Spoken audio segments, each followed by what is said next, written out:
Welcome to the Hacking the Hustle podcast show. This is your host, Benjamin Sklar, and I'm very excited to have Andrew Gluck on the show today. How are you doing, Andrew?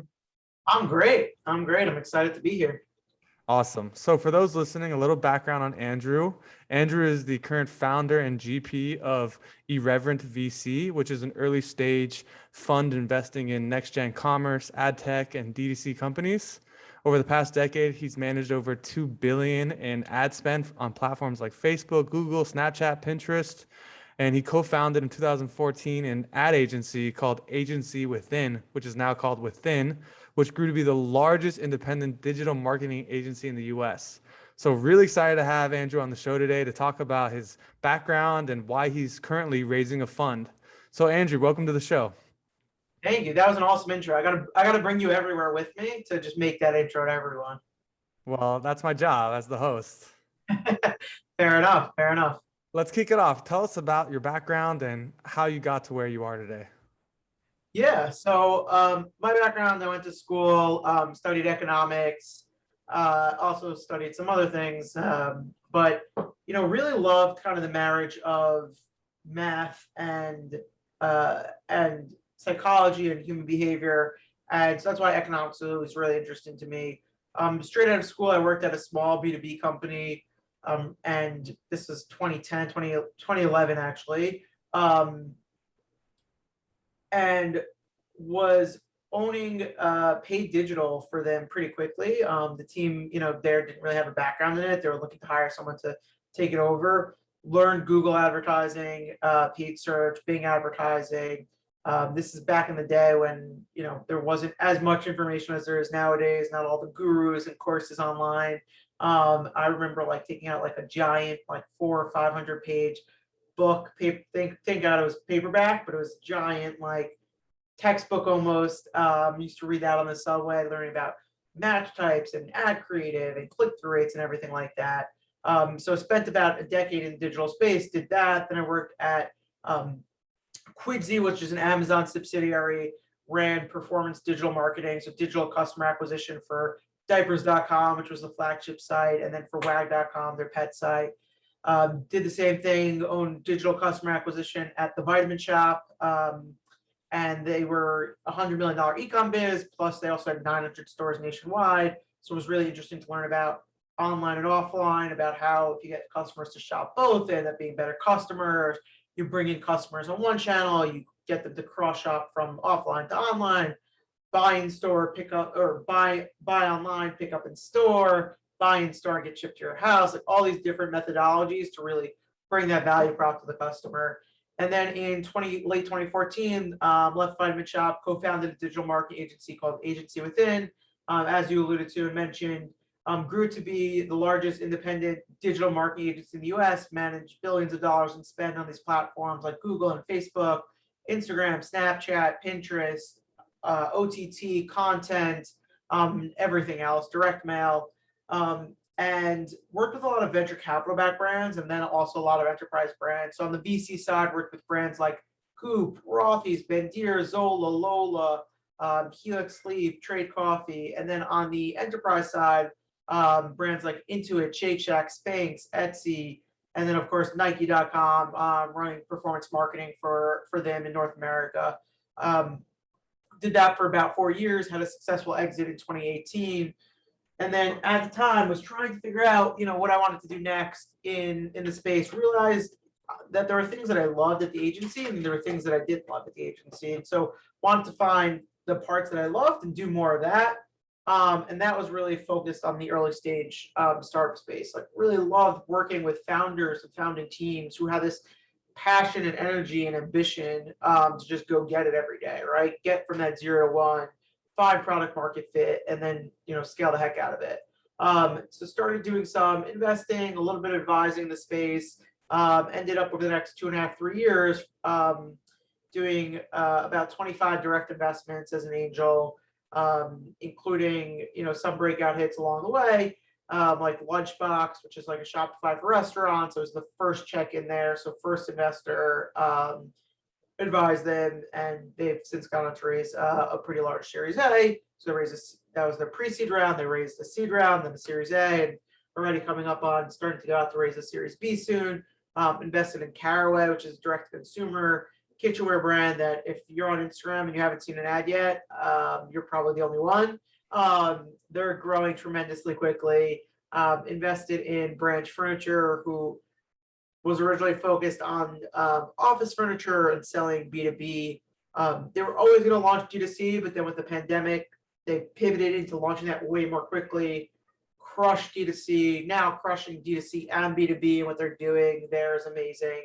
And so I've been, fortunate to invest in some amazing founders, amazing teams, and had a pretty good track record in terms of finding these early stage deals, getting allocation based on finding and sourcing deals, and then also founders wanting me on the cap table, given my digital marketing background and digital and skills in that space.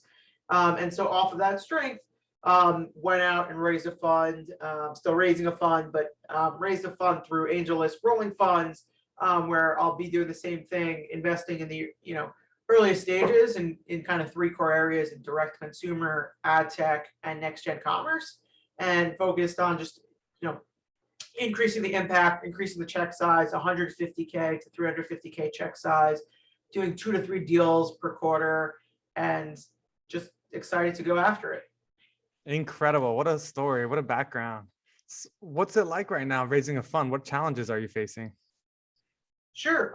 So, for me, I think like one of the challenges I'm having is both a challenge and a benefit, I guess, is I decided to do this through rolling fund. And so quick, like 30-second tangent on a rolling fund. A rolling fund is kind of like the perfect intermediary between like an SPV and a traditional fund. The LPs are cross-collateralized across each quarter that they invest in, so it acts like a fund for them. But as an emerging GP, as someone who's still emerging manager, raising emerging managers raising the first 2-3 funds, and I'm raising my first. It's a really great springboard to start those capital relationships and get those conversations going. So it's been phenomenal. I think one of the challenges is that it's still not widely accepted by some of the family offices and institutional investors. So individual investors, high net worth individuals kind of get it and are okay with it. And the truth is, it doesn't much matter. But for some of the institutional funds and family offices, fund of funds, it's still just new enough where there's some hesitations there. And then I'd say, as an emerging manager who's targeting, around the $7 to $10 million fund, still a little bit on the smaller side for some of those family offices and fund of funds in terms of their allocation sizes. Got it. If I was a founder looking to raise a seed round, what would you want to see in me? Sure. I think for me, one of the things that I definitely over-index in is founder market fit. So it's founders who have kind of some leg up, in some ways by having been in the industry or been tangentially or, in that industry that they're going and tackling adjacent to, or have kind of seen that problem and experienced it firsthand. That's something that, I love, because for me, investing at the early stages, you're really investing in the team and in the team plus market and in that fit. And so you want to find founders who there's a few things you get when you have this founder market fit. One is you have this differentiated perspective. So you're going to approach the problem in a way that someone who doesn't have that background, and is coming from the outside, might be taking a different approach. Two, you're going to have the network, right? So whether that's, hey, I actually have, I have the perfect CTO because I've been working with this person for a long time, at this other company, and I'm going to bring him or her in as the CTO. Oh, I actually already have, 2-3 beta customers that are going to sign up for this because I know them from my network.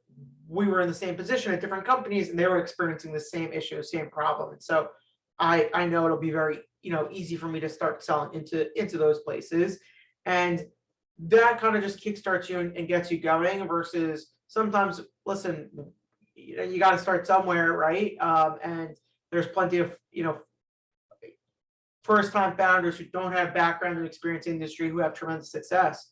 But for me, that's one place that I've tend to over-index.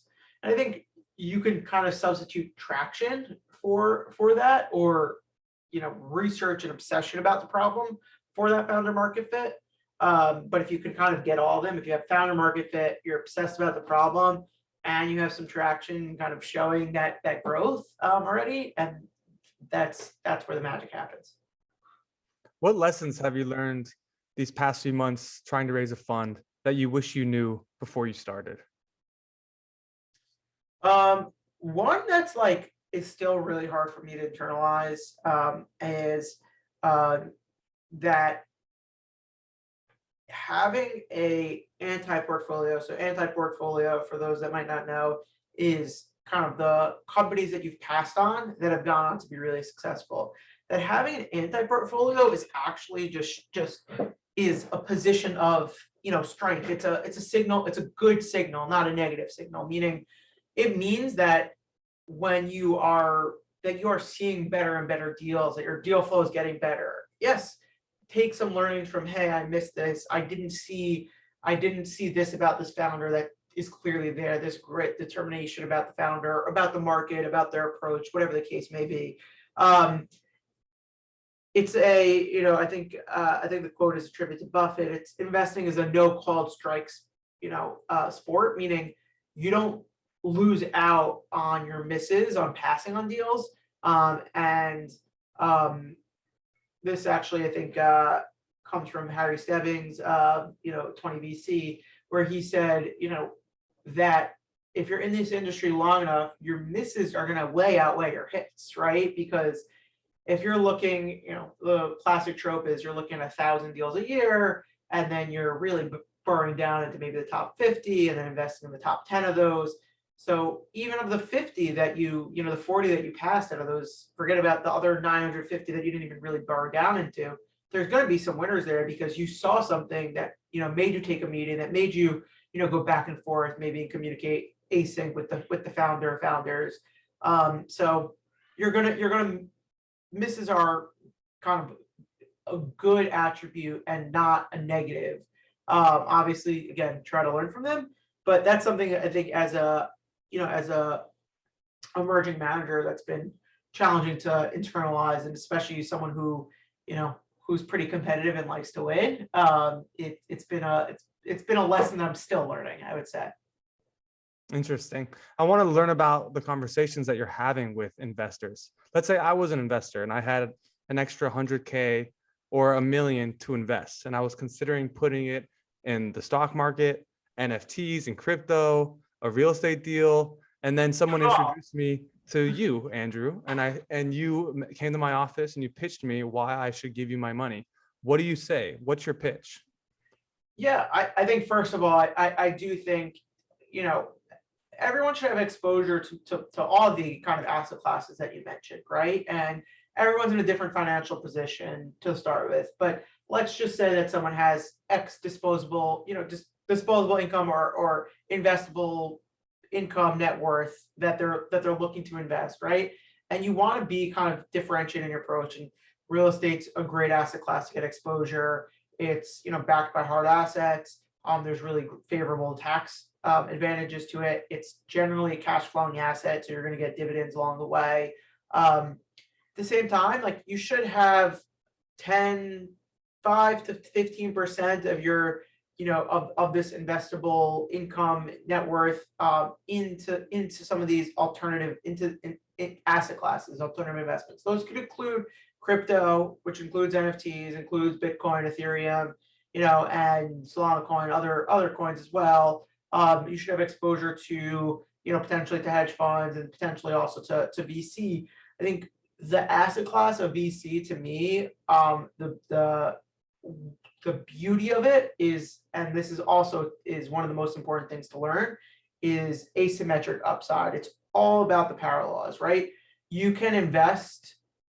Those are kind of two different things, or coins, two different sides of the same coin.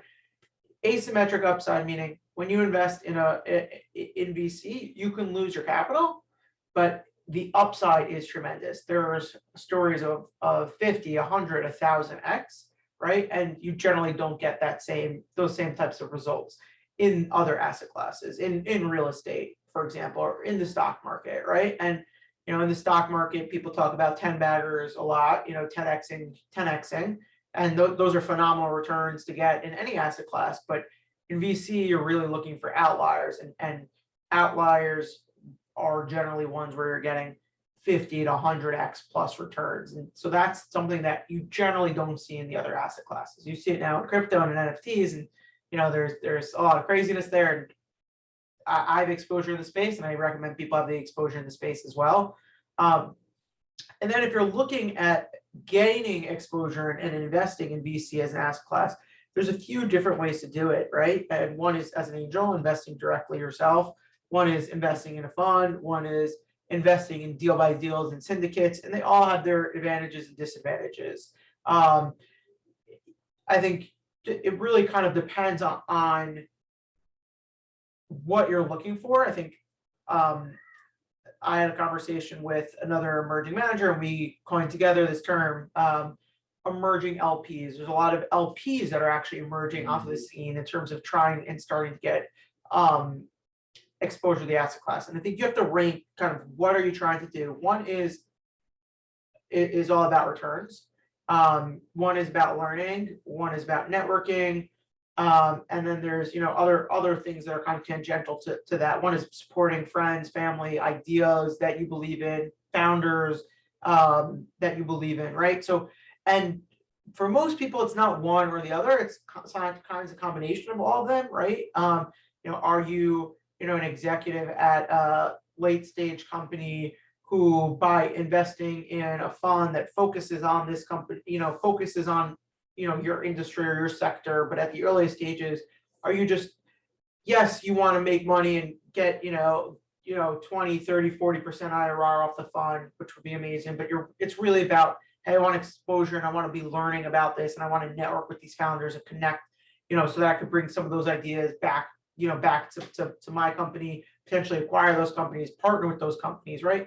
And everyone has different motivations, which is totally cool. And I think one of the best parts about ventures and asset class is how cooperative it is, in terms of, because you have generally people that are looking for not just pure returns, but also, I don't want to, drink the Kool-Aid too much and say altruistic, but some combination of putting good back in the ecosystem. There's a lot of exited founders that are trying to pay it forward, that have had success, and try to nurture and bring along the next generation of founders. There's a lot of just good in the industry. And it's really one of the most exciting parts about being in it. Let's talk about the macro of the industry as a whole. What's going on? Tell me about the trends that we need to know about.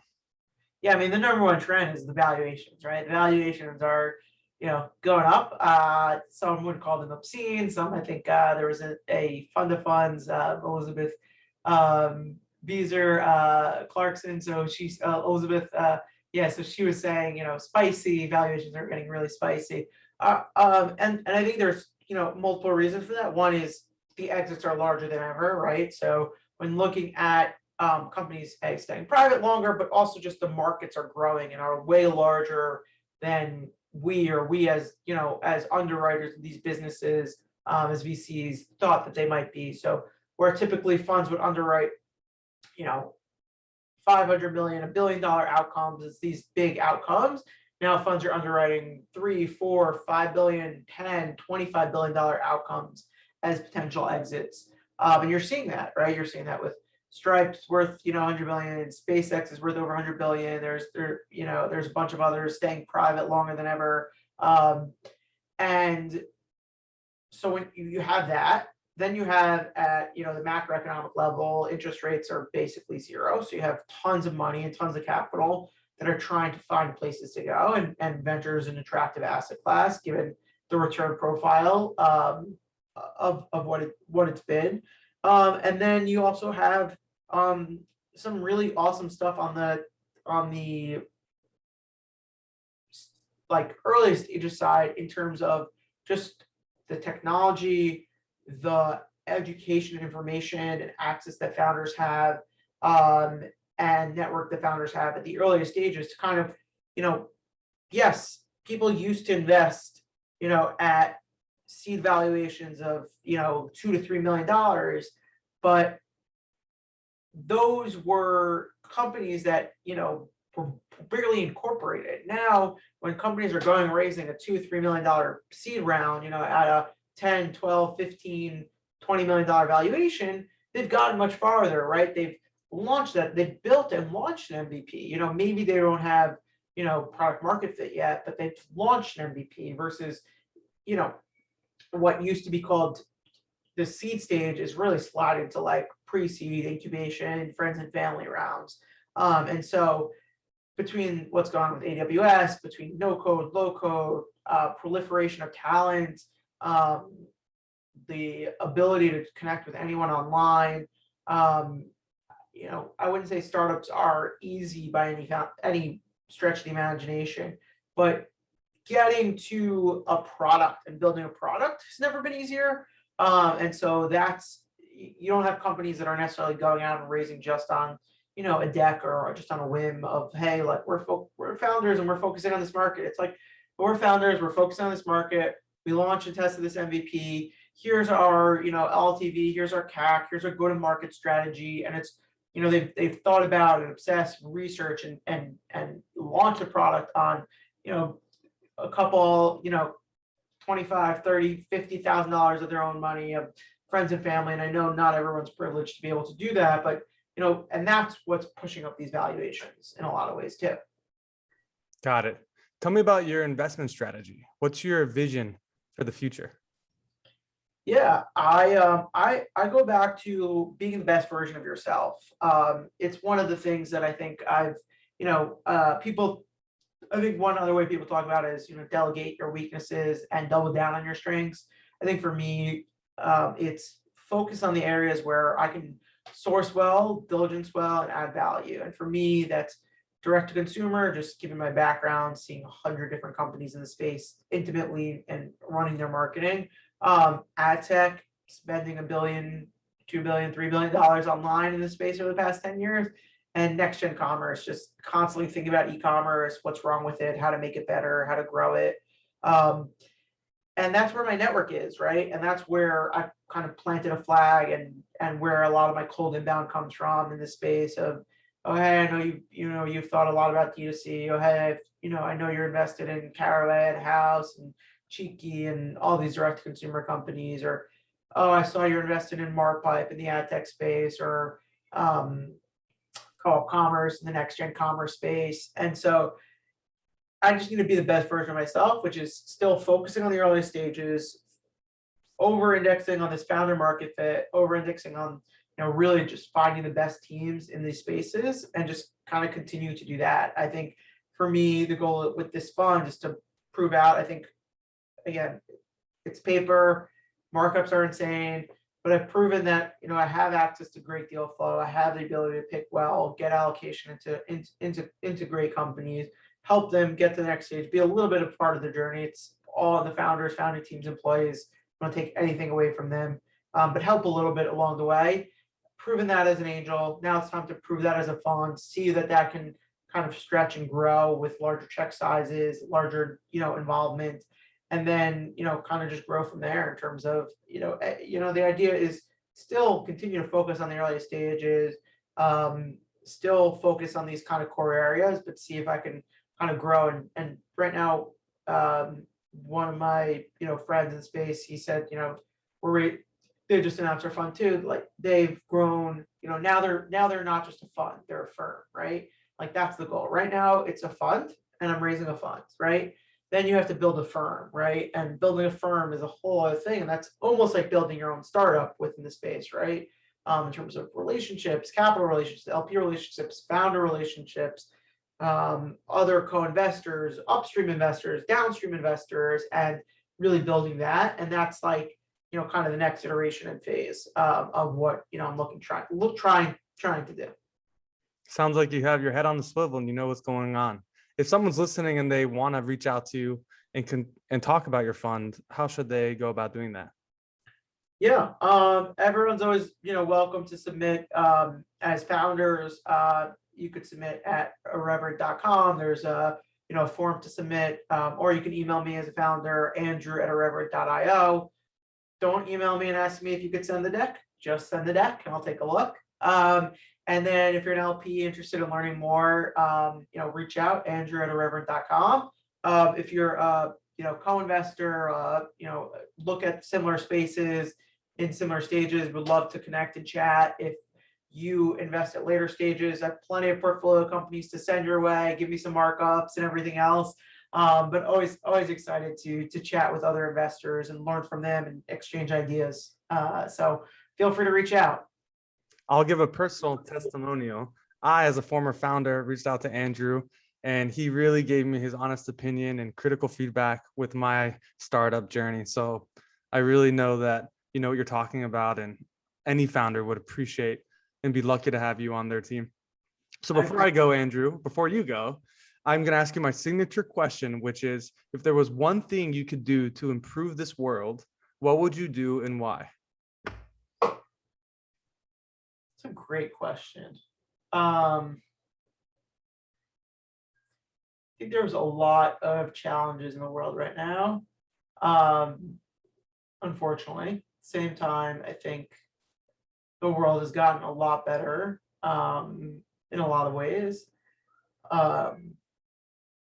I think for me, it would probably be in the, in the environmental space. I think, enacting a carbon tax at the end of the day. Right now, like, again, I studied economics as an undergrad. I'm a big believer in externalities and that the economic framework can fix a lot of problems or help in that regard. And I think one of the things that I don't love currently about a lot of what's going on in the carbon space is a lot of it's being pushed to the consumer, and plastic straws help. Adding $1 checkout for carbon offsets helps. All these things help. At the end of the day, if we are able to come together, enact a carbon tax, place it on businesses will figure it out, and they'll be able to. And yes, some of that additional cost is going to be passed back to consumers, but some of that's going to go into investing in the best places that are going to reduce the most carbon, that are going to pull carbon out of the atmosphere, that are going to drive towards electric vehicles, drive towards nuclear power and things like that. So I'm a big believer in the carbon tax. Really, really interesting. All right, Andrew, awesome to have you on the show. Really informative and eye-opening to hear what you had to say. And I'll add your links to the show notes. Thanks so much, Andrew. Thank you for having me on. I really appreciate it. Of course. See ya. Bye.